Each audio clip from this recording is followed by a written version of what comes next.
soy Javier Ledesma y bueno, parte de mi operación del rancho, de lo que producimos. Así que estamos aquí recibiendo a Ana. Pues como ven, tenemos alguna diversificación aquí de diferentes verduras. Pues cuéntanos un poco del mercadeo y Pues el mercadeo se va moviendo conforme las necesidades. Eh, Como te comentaba al principio, pues era puro wholesale.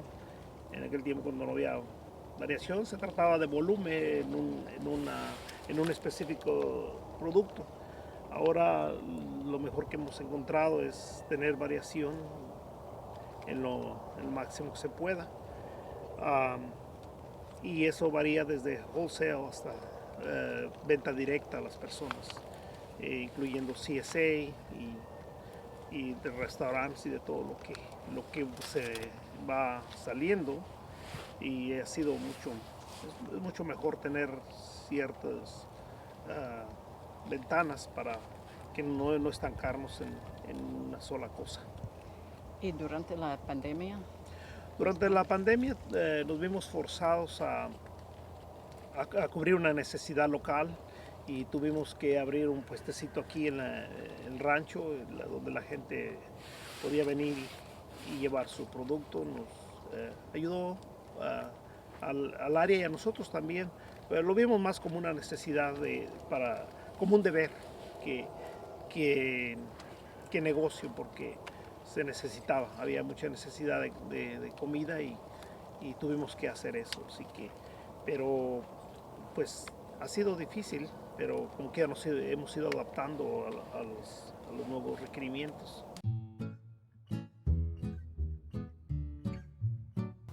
¿Y dónde encuentra buenos trabajadores?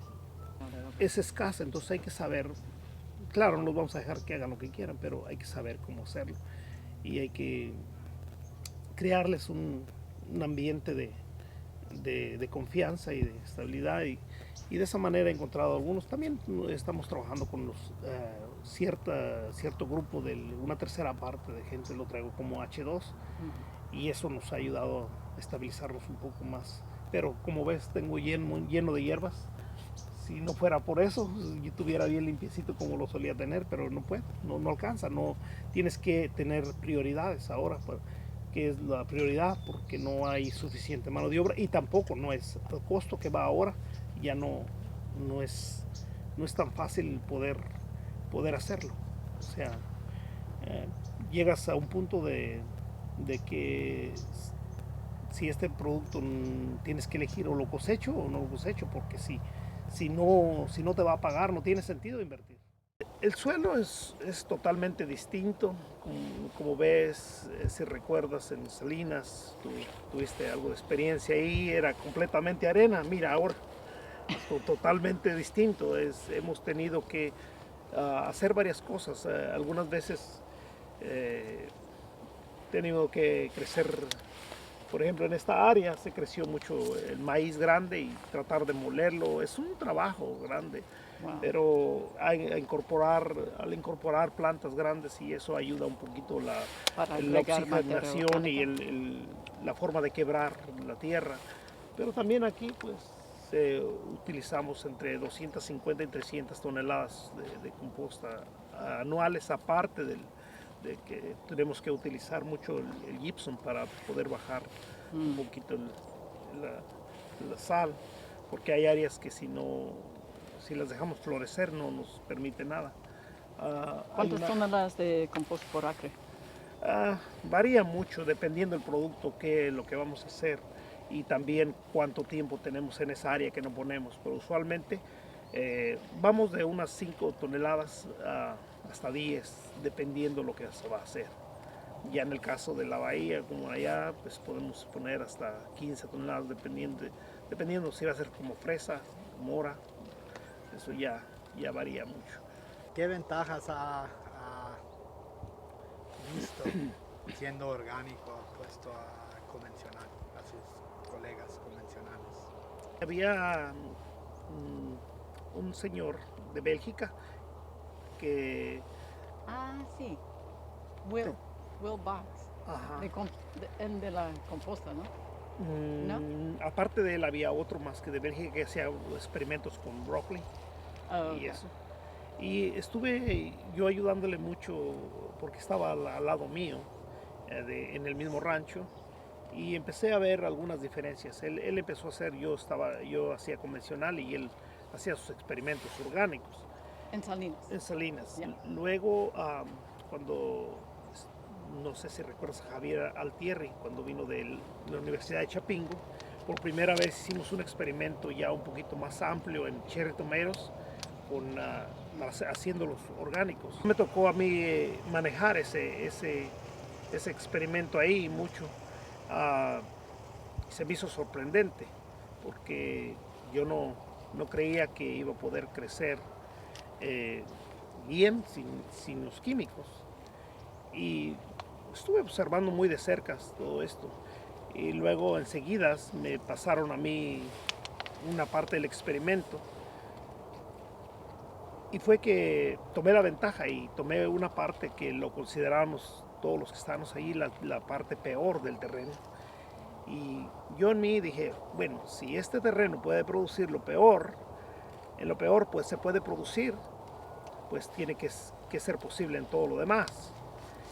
Y sucedió que lo corrimos por un par de años, el experimento donde mismo, y al principio el primer año estuvo un poco bajo, pero al siguiente año se mejoró.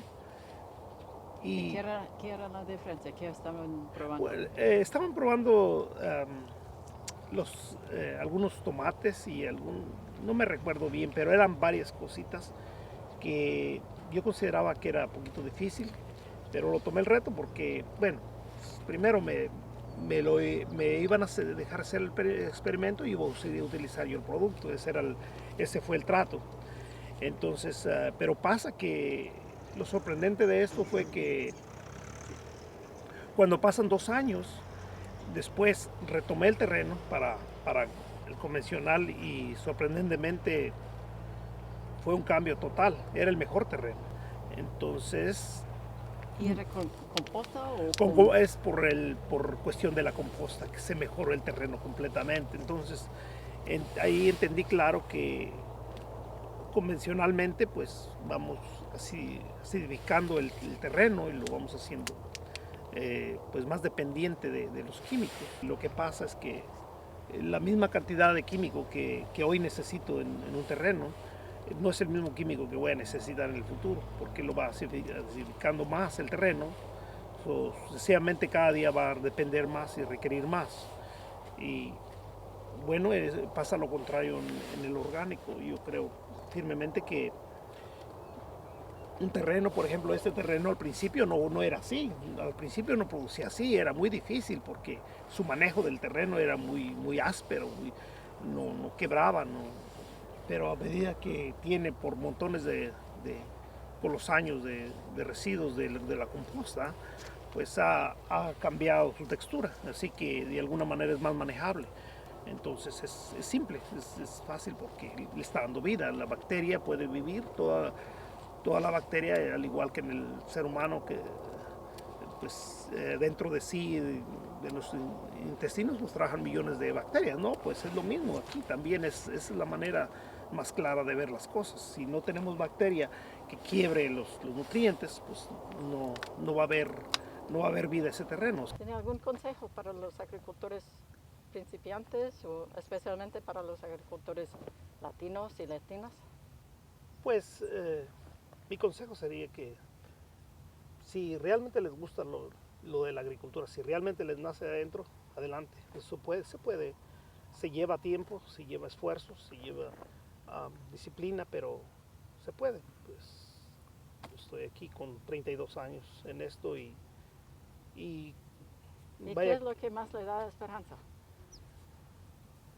pues la esperanza es que yo veo que cada día hay más conocimiento especialmente sobre lo orgánico. Me fascina a mí lo de lo orgánico porque es algo que no destruye, sino cría algo nuevo, y es algo que en sí ciertas cosas el agricultor grande en grande no lo puede hacer porque no es tan, tan comercial o es algo más de un pequeño, ya mucha labor, muy laborioso, cosas de esas, pues un agricultor pequeño lo puede hacer o puede iniciar al menos en ellas, ya después a su capacidad pues puede extenderse.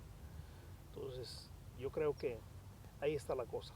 La agricultura no es de todos, pero de los que realmente les gusta, es algo que favorece incluso hasta la salud, porque si es algo que te gusta, es algo que realmente puedes hacer. Así que en mi caso, pues es lo que es. Sí, se ve, se mira. Sí. Gracias. Muy bonito todo. Gracias. Okay.